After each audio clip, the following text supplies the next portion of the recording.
This is an examination of the hidden human condition. This is the Hidden Killers Podcast with Tony Bruschi.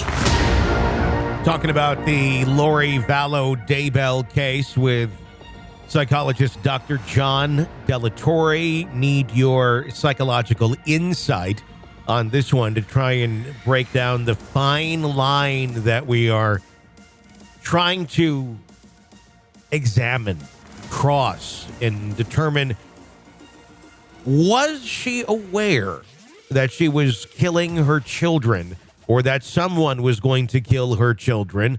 And was she an active participant in that in some way, shape, or form? And if she was, did she truly realize that her children were going to be killed? Or did she believe that they were zombies and that she was ridding the world of something horrible and that her children no longer were alive and that these were shells with zombies in them? At the end of the day, the kids are dead. It doesn't necessarily matter what Lori thinks, but in the state of Idaho, it does, because there is no insanity defense there.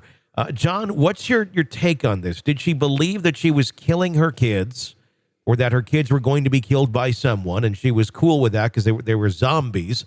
Or was this a plot of they're in the way and I got to get rid of them somehow, so I'm going to conspire with Chad, and we're gonna say this is our religious belief that they're zombies, and we're gonna get rid of them, and we know it's wrong, but that's what we're gonna do anyway. I think we're touching on a very complicated question because, in my mind, there's no way that she didn't know killing the children was wrong. Yeah. That being said, there's also a possibility that exists that it didn't matter that it was wrong. It only mattered that she thought she was doing the right thing. Yeah. And so the reality of the situation becomes, how far are we willing to take someone's belief system as being actual and factual for them? If it challenges what we on the outside view as being sort of appropriate and rational and logical, then we're less likely to say it. And we're also very triggered into thinking, well, a mother would never do this. A mother would never kill her children. When the reality is mothers kill their children a lot more than we think that they do. So in order for it to make sense in Lori's head, there has to be a reason why she's doing it. So even though she knows it's wrong, she needs a justification to do so. And she's using probably what she's already been believing. And so here we are. And at the end of the day, does it matter what she's believing? At the end of the day, her kids are dead. So when we're looking at guilt or innocence here, and there is no insanity defense in Idaho, at least you can't plead it. But if they were to line this up correctly and really end up showing, look, it looks like she had something to do with killing her children, but she believed she was killing zombies. She really, truly believed that this is what was going on. Is that someone that should be then punished as a murderer and put into prison for the rest of their life? Or is this a situation where, yes, they are truly insane. There is something mentally very, very broken here, and an institutional setting would truly be the best setting for them because of that. Does it matter at this point?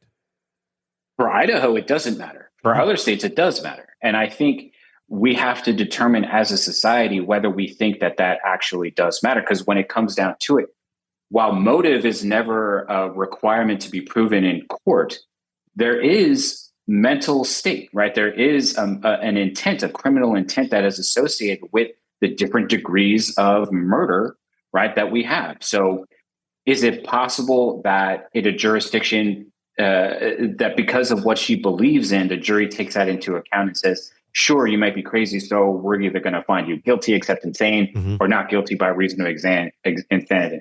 But in Idaho, it doesn't matter, right? In Idaho, they just need to prove that she was purposeful or knowing in killing these children.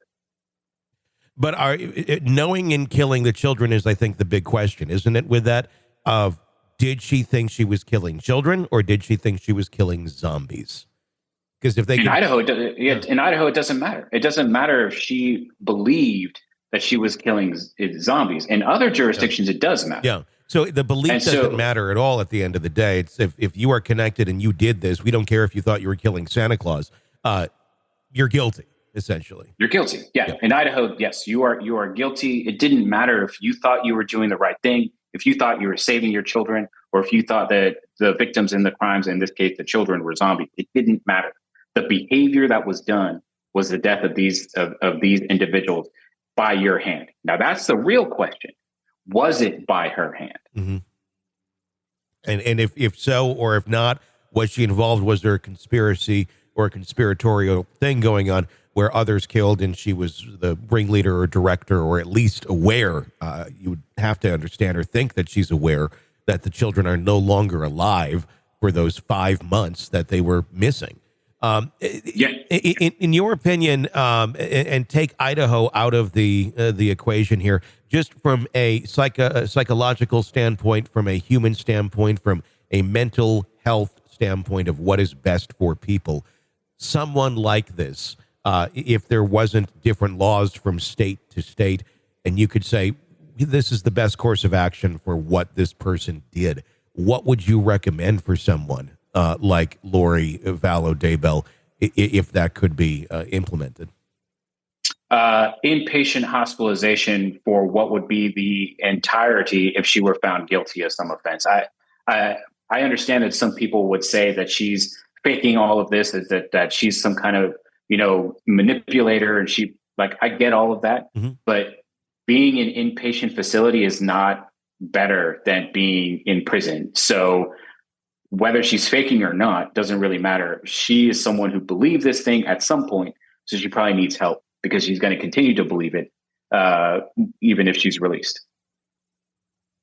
Interesting. With people like this, once they're this far gone, and once they're so ingrained in it to this day, you're on trial for murdering your kids. Your other son is on the stand, and you're hearing such harsh information come at you that probably conflicts with her own beliefs. Is there ever hope for bringing someone back to reality once they're so far gone, or is there sometimes where the switch has been flipped and it ain't coming back? I think there's always hope, but the person has to want to return to reality. And if the reality is that you killed your children, I doubt anybody actually wants to return to that. This is an examination of the hidden human condition This is the Hidden Killers Podcast. with Tony Bruschi. Gets more and more bizarre by the day. Did you think you'd be listening to a podcast that was debating about whether a mother believed her children were zombies or not before they were killed? I know. It's amazing what that human mind can do, and also quite scary. Dr. John Delatorre, thank you for joining us and lending us your insight there. If you like the podcast, be sure to press subscribe wherever you download podcasts so you don't miss any breaking updates and discussions on the cases we're following for you right here. I'm Tony Bruschi. Stay with us.